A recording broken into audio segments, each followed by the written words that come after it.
За време на изборниот молк престануваат сите облици на изборното медиумско представување на учесниците во изборната кампања.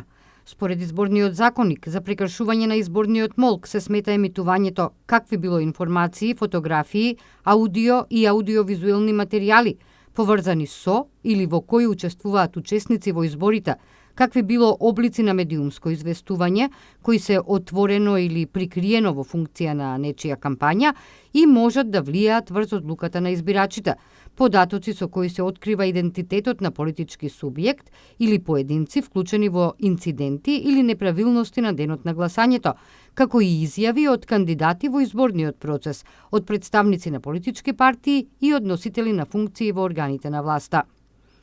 Во недела на 25 декември ќе се прегласува само на едно избирачко место во земјава. Тоа е избирачкото место 2011 во Теарце.